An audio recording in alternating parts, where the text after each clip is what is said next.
The Cursed Photograph.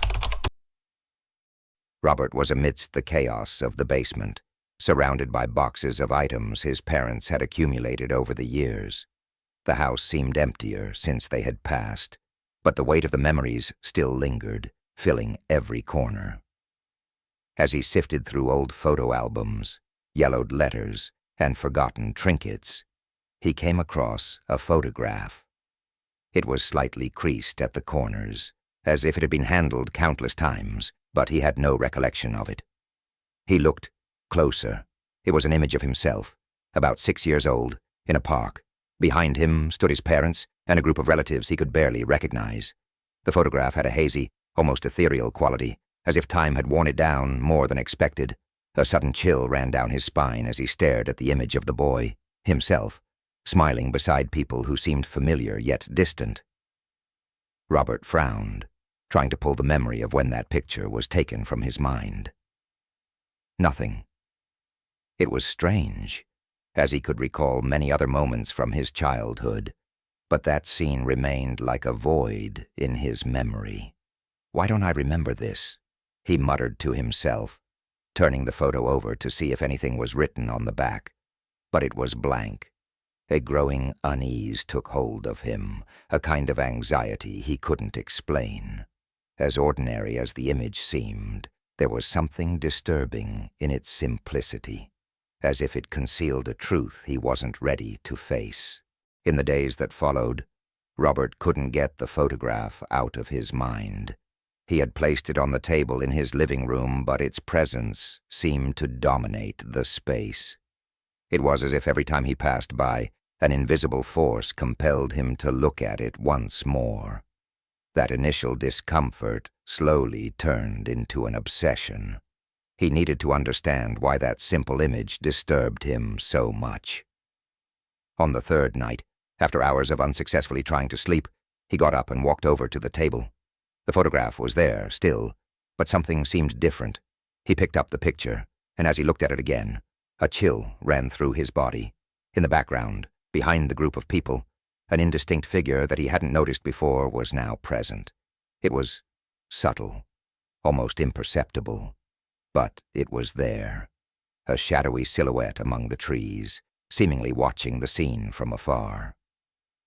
Robert blinked several times, trying to convince himself it was just his imagination. Perhaps it was a stain, a distortion in the aged photo. However, the more he looked, the more the figure took shape. A sense of panic began to build in his chest.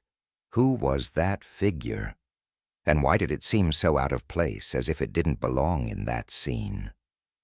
He turned the photo over again, hoping to find some note or clue that could explain the presence of that shadow.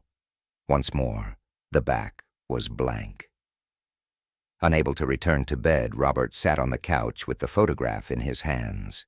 His mind tried, unsuccessfully, to retrieve memories of that day. He knew that photo shouldn't exist in his mental album, and that absence of memory left him even more unsettled.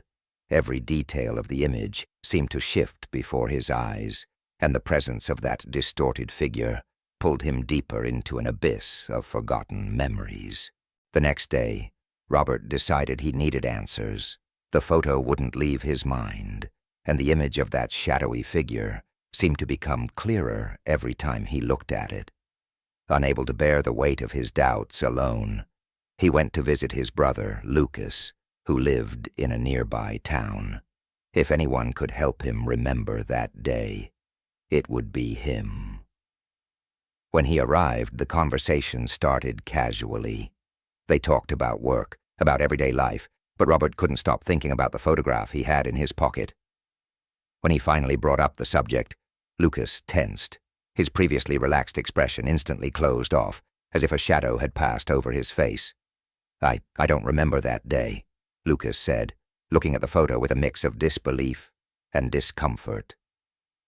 Robert pressed on, pointing out the details, the park, the relatives in the background, the strange figure among the trees.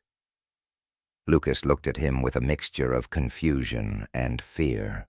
For a moment it seemed like he wanted to say something, but the words wouldn't come out.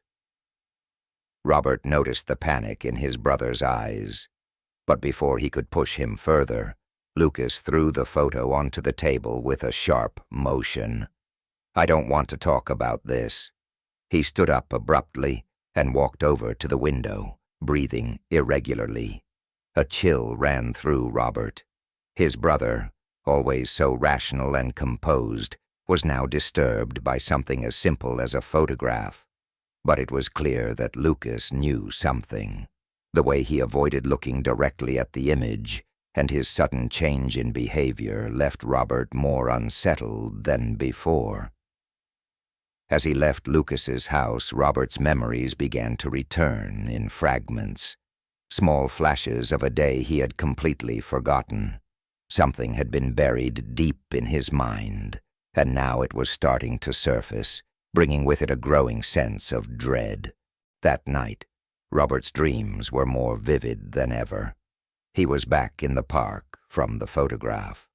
The sun shone brightly, but everything around him seemed shrouded in a heavy mist. The sound of children's laughter echoed in the distance, and he saw his younger self playing with his cousin, Tiago. Tiago, always smiling, was running between the trees. Robert followed him, but something made him hesitate. There was a sense of imminent danger that he couldn't explain. Suddenly, the shadowy figure from the photograph appeared in the dream, watching the two boys from afar. It was clearer now, tall, slender, and though its face was obscured by the shadow of the trees, there was an oppressive presence that emanated from it. Robert tried to approach, but his legs felt heavy, as if the ground were trying to hold him in place. He shouted for Tiago to come back, but the sound of his voice vanished into the dense fog that now covered the park. When he awoke, drenched in sweat, memories from the past began to take shape. He remembered Tiago. He remembered the accident that had happened that day, years ago. Tiago had fallen into a lake in the park while they were playing, and Robert, paralyzed by fear, couldn't do anything to save him. His cousin had been found hours later, drowned. It was an event his mind had blocked out to protect him, but the truth was back with full force, and the guilt hit him like a blow. That figure in the photograph. It had been there the day of the accident. Robert was certain of it now. He couldn't understand whether it had been a silent observer, a premonition, or something worse, but he knew it was somehow connected to what happened to Tiago. As the memories resurfaced, the photograph seemed to gain even more power. Every time he looked at it, the figure became clearer, closer.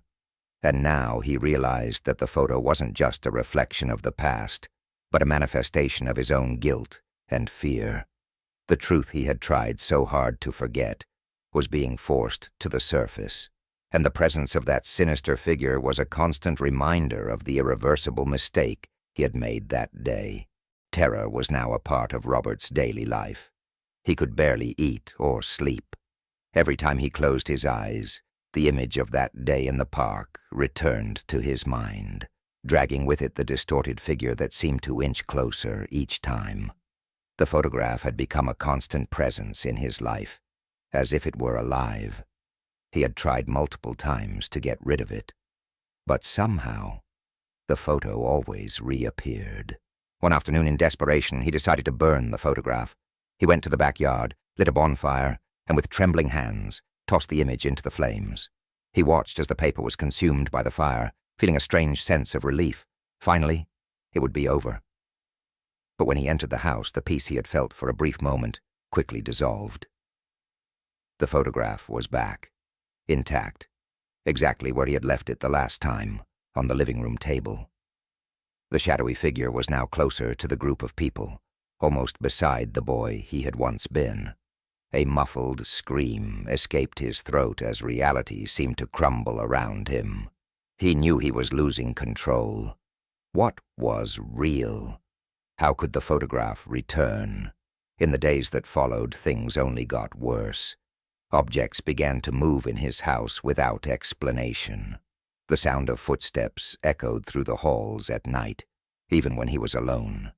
Shadows danced on the walls, taking familiar shapes, the figure from the photograph always lurking. He felt its gaze, even when he couldn't see it. Robert began to question whether he was losing his mind. The line between his memories and reality became increasingly blurred. The park, Tiago's accident, the figure. Everything was interconnected, but he couldn't understand how. The guilt over what had happened to his cousin suffocated him as the physical and psychological hauntings intensified. He started avoiding mirrors and reflective surfaces, afraid of seeing something that shouldn't be there. His house, once a haven of peace, had now become a living prison, where he was constantly pursued by his own conscience. The figure's presence was closer than ever, and Robert knew there was no longer any way to escape. Robert could no longer distinguish day from night. His house, now a labyrinth of shadows and echoes of his past, trapped him in a spiral of despair. The figure in the photograph was nearly touching the boy, its shadowy form almost merging with his own childhood image. He tried to escape, but wherever he went, the presence followed him, like a shadow he could never leave behind. One night, with no strength left to fight against the growing madness, Robert felt the figure drawing near for the final time. He ran to the mirror in the living room and, for the first time, faced his reflection. What he saw made him freeze. The distorted figure was there, beside him in the glass, silently watching. The boy from the photograph, himself, was inside the mirror, with empty eyes and a dark smile.